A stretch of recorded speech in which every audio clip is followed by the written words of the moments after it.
మీ అందరిని నేను video like చేయమని అడగను, లేదా సబ్స్క్రైబ్ చేసుకోమని కూడా అడగను. కానీ నేను రిక్వెస్ట్ చేసేది ఒక్కటే.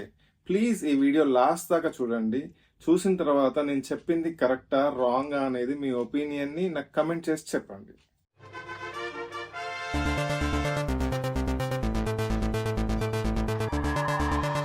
నేను ఈరోజు మాట్లాడాలనుకునేది మన గురించి, మన భవిష్యత్ గురించి, మన రాష్ట్రం గురించి. ఎన్నో సమస్యలతోనే మనం తెలంగాణ రాష్ట్రాన్ని సాధించుకున్నాం. ఎన్నో పోరాటాలు, ఎంతోమంది బలిదానాలు, ఇవన్నీ బలిదానాలు జరిగి కూడా సాధించుకున్న తెలంగాణకి ఇప్పుడు మనకు న్యాయం జరుగుతుందా? దీని గురించి మనం ఇప్పుడు తెలుసుకుందాం. ఫస్ట్ 2004కి వెళ్దాం. 2004లో మన వాల్యూ ఏంది? తెలంగాణలో ఉన్న ఒక వ్యక్తి, ఒక మనిషి, లేదంటే మనందరి విలువ ఏంది? మన విలువ దేంతో పోలుస్తాం?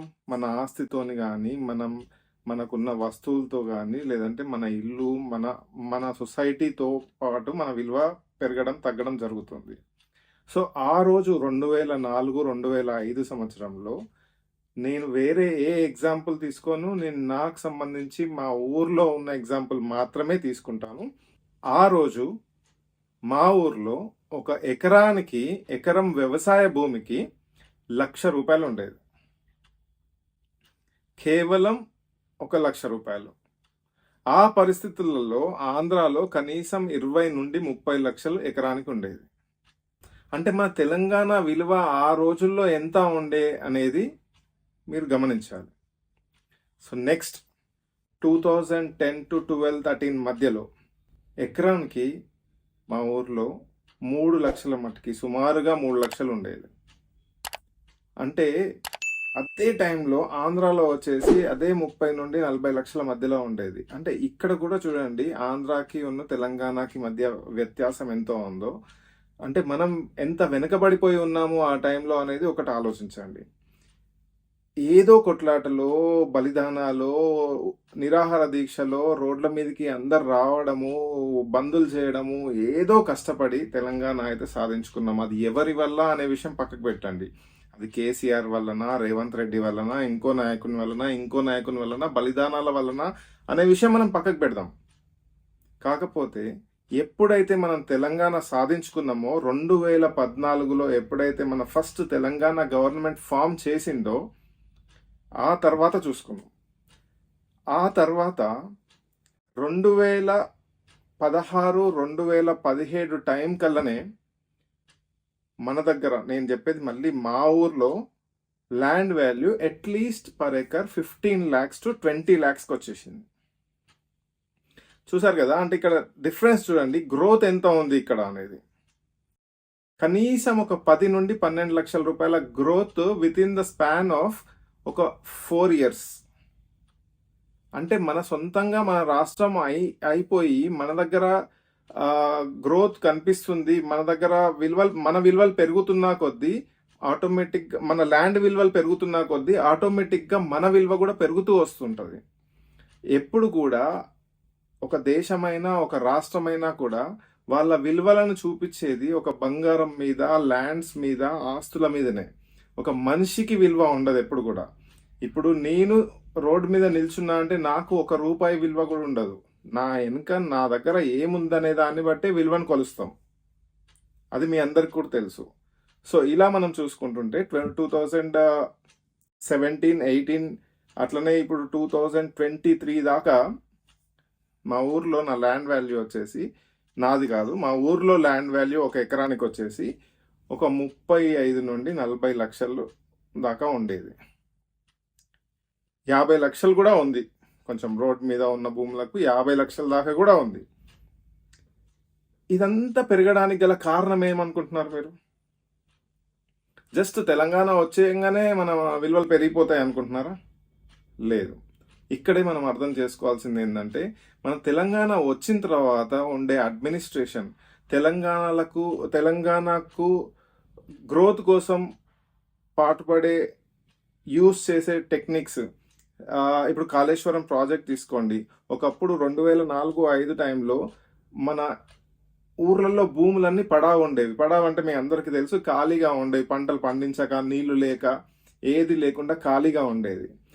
ఇప్పుడు ఎందుకు అంతగానం ఒకటేసారిగా ఎక్కడి నుండి వస్తున్నాయి నీళ్లు? అప్పుడు లేని వర్షాలు ఇప్పుడు మాత్రమే పడుతున్నాయా? ఇంత సడన్ గా మనం ప్రతి భూమి కూడా వ్యవసాయం చేయడానికి అనుకూలంగా తయారు చేసుకొని ప్రతి ఒక్కరు కూడా వ్యవసాయాన్ని ఎందుకు చేస్తున్నారు ఇప్పుడు? ప్రతి భూమి కూడా ఎక్కడ కూడా ఖాళీ ఉంచకుండా పొలం చేసుకొని నీళ్లు పొలాలు వరేసి పారించుకుంటా వాటర్ సోర్సెస్ పెరిగిపోయి ఎందుకు ఇట్లా తయారైంది అనుకుంటున్నారు? ఆల్ ఆఫ్ ఎ సడన్ దేవుడు వచ్చేసి మనకు గ్రౌండ్ వాటర్ పెంచేశాడా? ఒకప్పుడు లేని గ్రౌండ్ వాటర్ ఇప్పుడు ఎందుకు పెరిగింది? దానికి కారణం ఏంటి?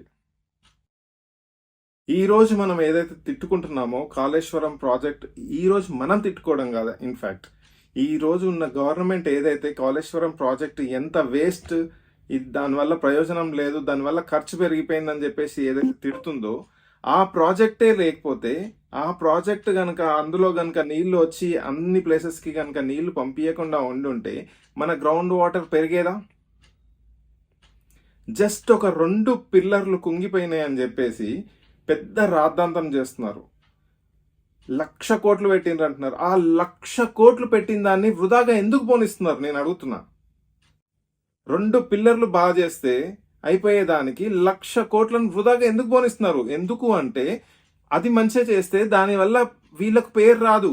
ఎవరైతే ఆ ప్రాజెక్ట్ కట్టినరో వాళ్ళకి పేరు వస్తుంది. అందుకనే దీన్ని అనవసరంగా ఒక రాద్ధాంతంగా క్రియేట్ చేస్తున్నారు. ఇది మీరు అర్థం చేసుకోండి. మన తెలంగాణలో గ్రౌండ్ వాటర్ పెరిగింది కాబట్టే మనం వ్యవసాయం చేయగలుగుతున్నాం. ఈ రోజు మనం ఇండియాలోనే టాప్ ఉన్నాం. ఏది? మనం ప్యాడీ అందించడంలో, ప్యాడీ తయారు చేయడంలో, పండించడంలో నంబర్ 1 ఉన్నాము. నంబర్ లాస్ట్ నుండి నంబర్ 1కి వచ్చినామంటే దానికి ఎవరిదండి? ఎవరు చేసిన కృషి? ఇప్పుడు మాట్లాడుతున్న ఈ నాయకులు చేసిన కృషి? ఎవడు పడితే వాడు ఒకప్పుడు ఇదే నాయకుడు ఎవరైతే ఈరోజు మాట్లాడుతున్నాడో ఆ నాయకుడు ఒకప్పుడు మనం తెలంగాణ కోసం పోరాడుతున్న టైంలో అందరూ రోడ్ల మీదకి వచ్చి బాధలు పడుతూ ధర్నాలు చేస్తున్న టైంలో మన తెలంగాణ వాళ్ళ మీదకే గన్ పెట్టినోడు ఈ నాయకుడు. అట్లాంటి నాయకుడిని మనం ఈరోజు మాటలకు పడిపోతున్నాం. ఇంకా మీకు గుర్తుందో లేదో, కేసీఆర్ని దొంగ, కేసీఆర్ ఇచ్చేసిండు వచ్చేసిందని చెప్పేసి ఇప్పుడు మాట్లాడుతున్న నాయకుడు ఎవరైతే ఉన్నారో, కేసీఆర్ అన్న ఎప్పుడు కూడా ఇంకా లైవ్గా ఆయన నిరూపించబడలేదు. కాకపోతే ఇప్పుడు మాట్లాడుతున్న ఎవరైతే ఈ నాయకుడు ఉన్నాడో ఆ నాయకుడు ఆల్రెడీ మనకు లైవ్గా కెమెరాలో ఒక ఎమ్మెల్సీ కోసం, ఒక పదవి కోసం ఒకరిని 50 లక్షలు ఇచ్చి కొనడానికి లైవ్గా దొరికిపోయాడు. ఇది మనందరికీ తెలీదా? మనకు తెలుసు, బట్ మాటలకు పడిపోతాం మనం. ఇంకేదో కొత్తదనం. మాటలకు పడిపోకండి మీరు. చూడండి, జరిగిందేందో చూడండి, జరిగేదేదో చూడండి. ఈ రోజు బాధపడుతున్నారు మీరు, ఎందుకు అనవసరంగా గెలిపించామని చెప్పేసి. ఏం లాభం? ఇప్పుడు బాధపడితే మాత్రం ఏం లాభం? అంతా అయిపోయిన తర్వాత కనీసం కొంచెం కూడా అర్థం చేసుకునే పరిస్థితి లేదు. వాళ్ళు ఇచ్చిన స్కీమ్స్ వల్ల, వాళ్ళు ఇచ్చిన ఫ్రీల కోసం, మేము ఇది ఫ్రీగా ఇస్తాం, అది ఫ్రీగా ఇస్తాం, ఈ హామీ ఆ హామీ అని చెప్పేసి వాళ్ళ ఇచ్చిన హామీల నంబర్ కూడా ఎంత విచిత్రం అంటే, వాళ్ళలాగానే వాళ్ళు ఇచ్చిన హామీలు ఎన్నో తెలుసా మీకు? 420 అంటే తెలుసు కదా. 420 అంటే ఒక చీటర్. వాళ్ళు ఇచ్చిన హామీల నంబర్ కూడా అదే. గుర్తుంచుకోండి, మనిషి విలువ, మనిషి ఏం చేస్తుండనే విలువ పోయిన తర్వాతనే తెలుస్తుంది. ఉన్నప్పుడు ఎవడు గుర్తించాడు. ఇప్పుడు మన రాష్ట్రం విలువ ఏంటి తెలుసా? నేను ఈ రోజు చెప్తున్నా, కనీసం భూములు కొనడానికి వచ్చేటోడే లేడు. రేటు విషయం పక్కకు పెట్టండి, ఎవడు కొనేటోడే లేడు ఇప్పుడు. అలా తయారైపోయింది మన రాష్ట్ర విలువ.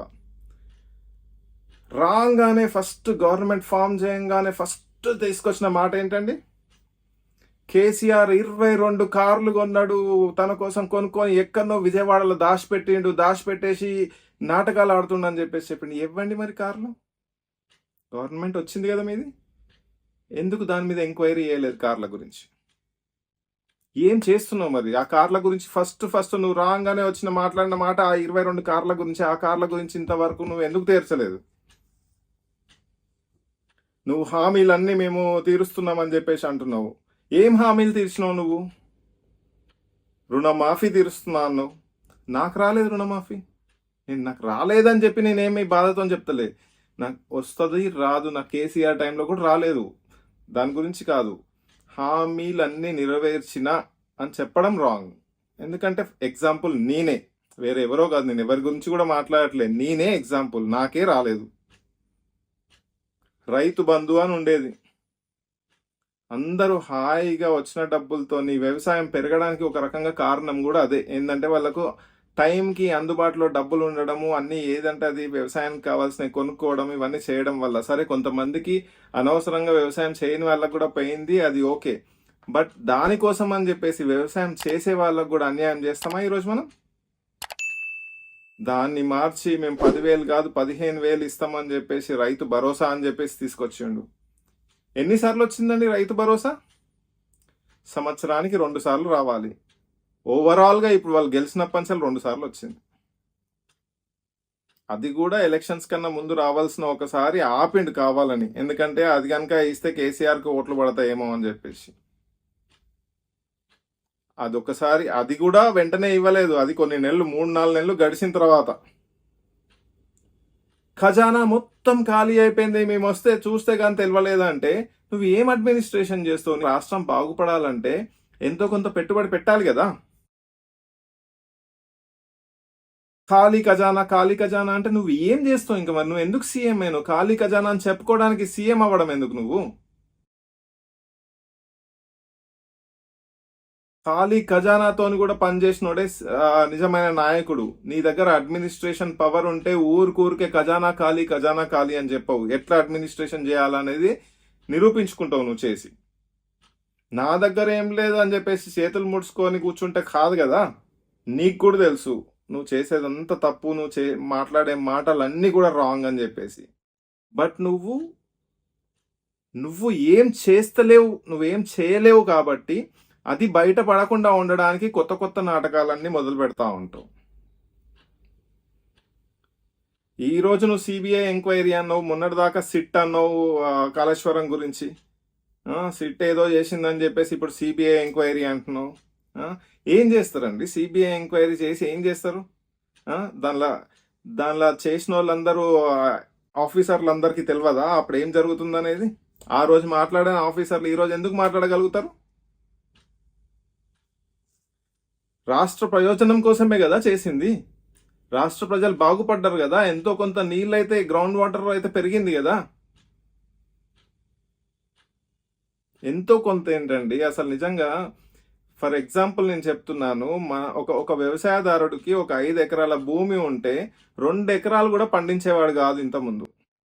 అట్లాంటిది ఇప్పుడు 5 ఎకరాలు కూడా దున్నుతున్నాడు. దానికి కారణం ఎవరండి? కాళేశ్వరం ప్రాజెక్ట్ కాదా?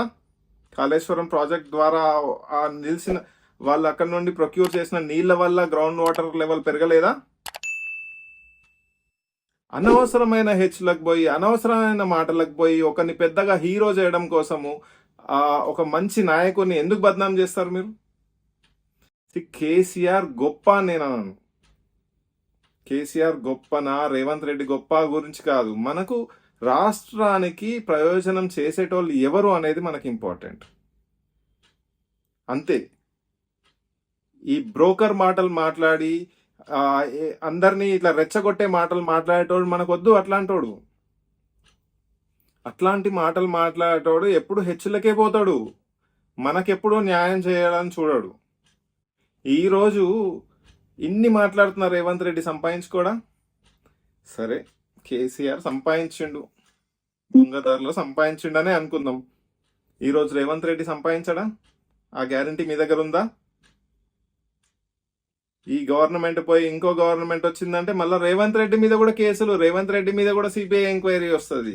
ఇదంతా రొటీన్గా జరిగే విషయాలే అండి. అనవసరంగా మనం మధ్యలో మనం ఓట్లేసి మనము పిచ్చోళ్ళమవుతున్నాం.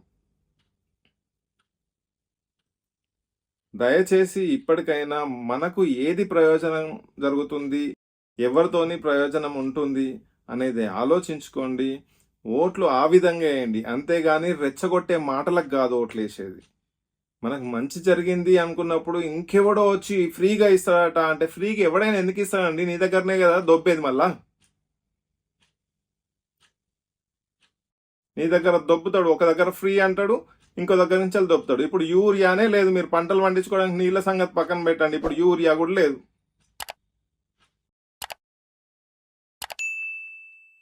యూరియా కోసం జనాలు పిచ్చోళ్ళు అయిపోతుండ్రు, రోడ్ల మీదకి వస్తుంది. జనాలు, రైతులు రోడ్ల మీదకి వచ్చేస్తుండ్రు.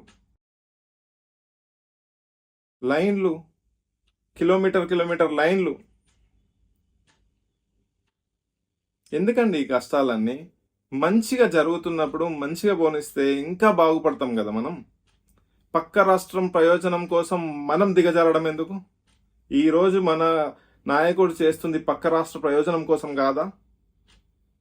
హైడ్రా తీసుకొచ్చిండు. హైడ్రా ఎవరి కోసం అండి? హైడ్రా తేవడం వల్ల హైదరాబాద్లో ఒక్కొక్కడు వచ్చి కంపెనీ పెట్టాలన్నా, ఏదన్నా ఇండస్ట్రీ పెట్టాలన్నా వణికిపోతుండు, భయపడుతుండు ఇక్కడికి వచ్చి ఏదన్నా చేయాలి అంటే. ఎందుకు అది చేసిండు? మన మన రాష్ట్రం బాగుపడొద్దా? ఇక్కడికి వచ్చి భయపడాలా జనం? చేయడానికి రీజన్ అదే. ఇక్కడ ఇక్కడ ఇక్కడ భయపడితేనే కదా కంపెనీలన్నీ ఆంధ్రాకి పోయేది. ప్రతి కంపెనీని కూడా ఇక్కడ నుండి డైవర్ట్ చేసి ఆంధ్రాని డెవలప్ చేయడం కోసం మాత్రమే ఈ నాయకుడు ఇప్పుడు కృషి చేస్తుండు. హైడ్రాకి మెయిన్ రీజన్ అదే, ఇంకా వేరే ఏం లేదు. కొంతమంది మీద కక్ష సాధింపు, కొంత మళ్లించడానికి, ఇది తప్ప వేరే ఏది లేదు. ఈ రోజు మాట్లాడుతున్నాడు మన దగ్గర అసలు ఎయిర్పోర్టే లేదు ఇంకొకటి అని చెప్పేసి. ఆంధ్రాలో అన్ని ఎయిర్పోర్ట్లు ఉన్నాయి, మన దగ్గర అసలు ఒక్క ఎయిర్పోర్ట్ లేదండి. ఒక 10 సంవత్సరాలు మాత్రమే కదా అండి కేసీఆర్ సీఎం ఉంది, టీఆర్ఎస్ ఉంది. అంతకన్నా ముందు మొత్తం కాంగ్రెసే కదా, దాదాపు కాంగ్రెస్, టీడీపీ, ఆంధ్ర నాయకులే కదా ఉన్నది. వాళ్ళు ఉన్నప్పుడు ఆంధ్రాలో కాకపోతే ఇక్కడ ఉంటాయా ఎయిర్పోర్ట్లు? అందుకనే ఇప్పటికైనా కళ్ళు తెరవండి, మన కోసం పనిచేసే నాయకుడిని ఎన్నుకోండి. ఇట్లాంటి మాటలు చెప్పే నాయకుడిని కాదు, ఇట్లాంటి పిచ్చి అడ్మినిస్ట్రేషన్ తెలియని నాయకులను కాదు. ఇంకా చెప్పడానికి ఎన్నో ఉన్నాయి. నేను ఖచ్చితంగా ఇంకా కొన్ని వీడియోలు కూడా దీనిపైన చేస్తూ ఉంటాను. బట్ ఇప్పటిదాకా మీరు ఈ వీడియో చూసినందుకు చాలా థ్యాంక్స్. మీ ఒపీనియన్ని ప్లీజ్ కమెంట్ చేసి చెప్పండి. ఒకవేళ మీకు ఈ వీడియో మంచిగా అనిపిస్తే లైక్ చేయండి. Thank you so much.